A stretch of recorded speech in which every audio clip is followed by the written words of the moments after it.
Okay, so I'm gonna make a video.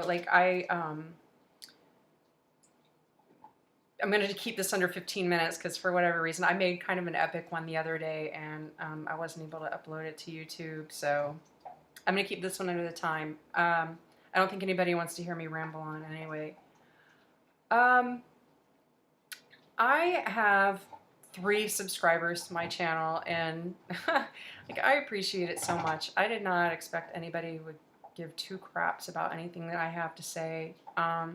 So I kind of wanted to talk about a few things that I've learned along my little journey. I don't know if it would be helpful to anybody, but sometimes it's if you listen to someone like at that right moment when you're receptive, sometimes you kind of have like this eureka moment and you say, my gosh, I never heard it put quite that way. So, and that's something simple that I can use.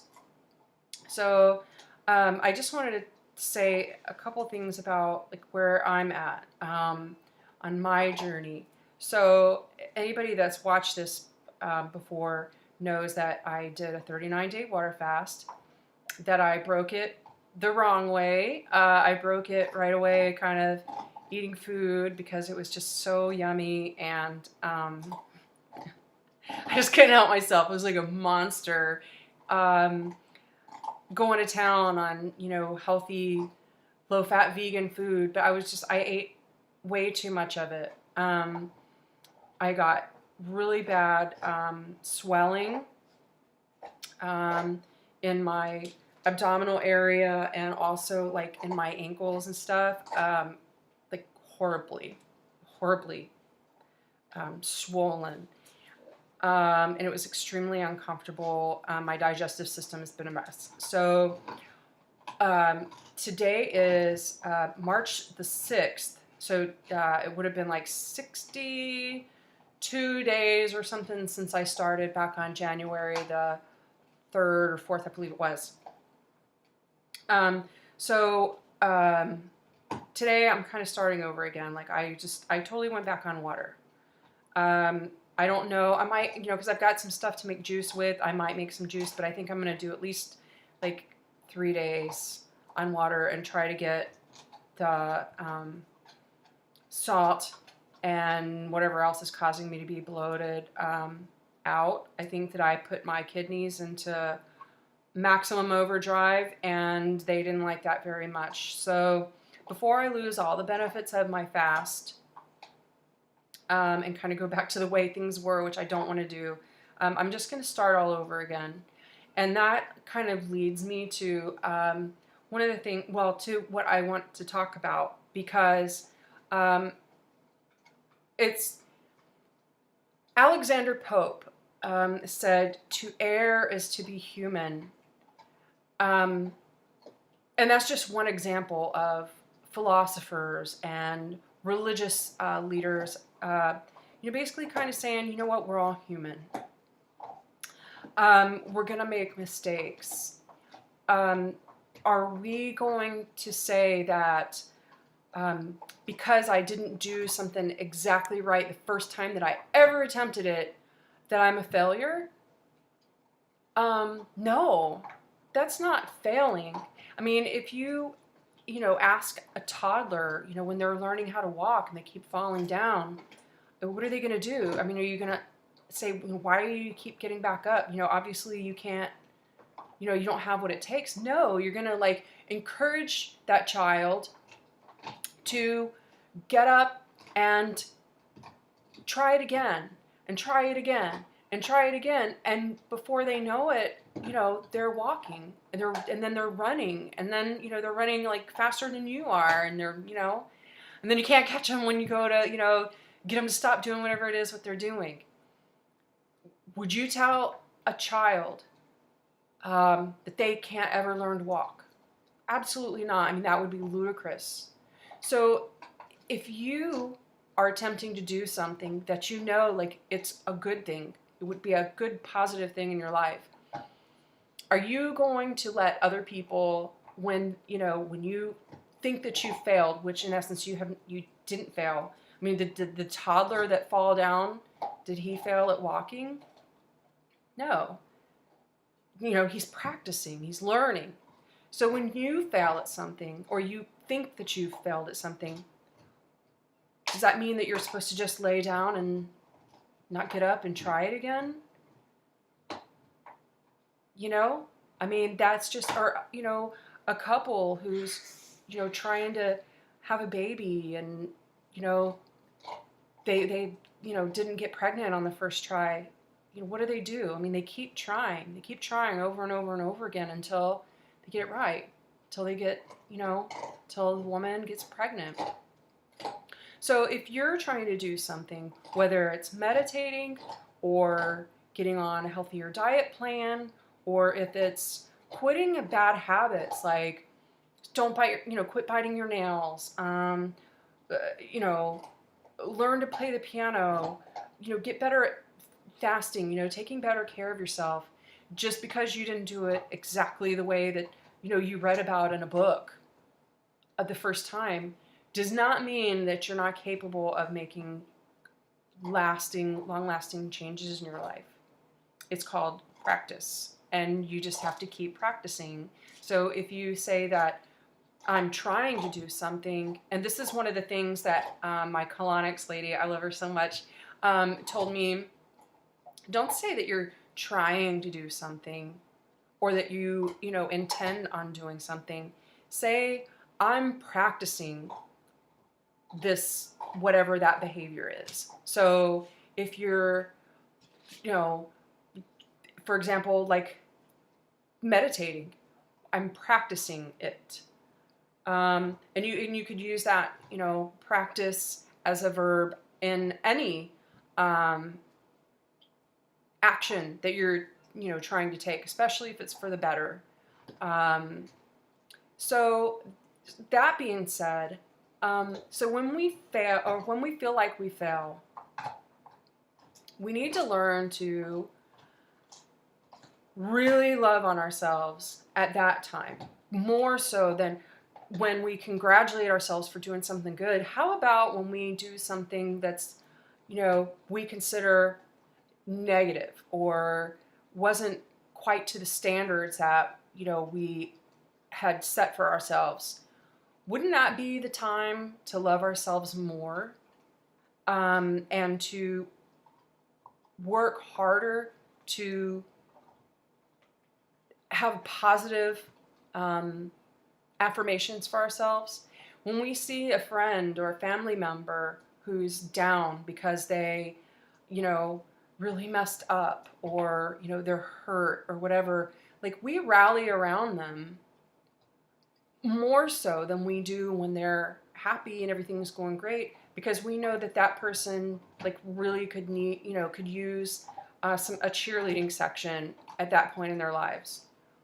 Why would we not do that for ourselves when we've, you know, when we're in a situation where we feel like we could use it?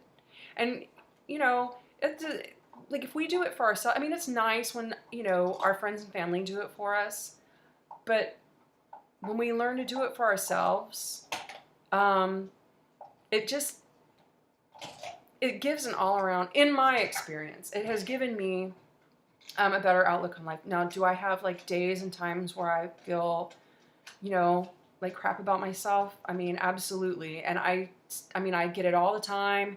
I'm still very critical of myself. I'm still, my self-esteem is just, it's not what I, you know, would consider ideal. But I'm practicing on every time a negative thought comes up, like, oh man, you didn't do that right, you know, you should just give up. I try to replace that thought with, you know what, I didn't do this exactly the way that I wanted to, so, but I'm trying, and next time I'm going to do it a little bit better because I'm practicing. You see what I'm saying?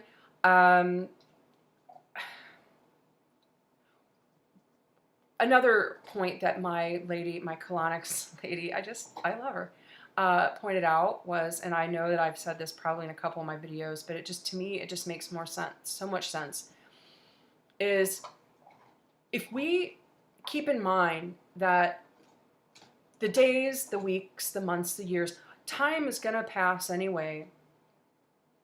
Why not practice whatever it is that we feel like our goal is? So if I say, I want to do, a 40-day fast, in my case, if I want to do a 40-day fast, am I going to like right out the gate do a 40-day fast? Well, I can try.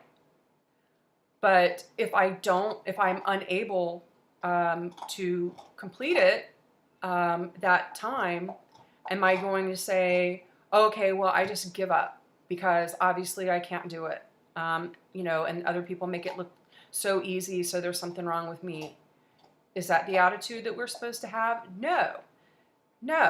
You're going to say, or in my case, I'm going to say, I didn't, I wasn't able to make it to 40 days, but I was able to make it 3 days or however long it was.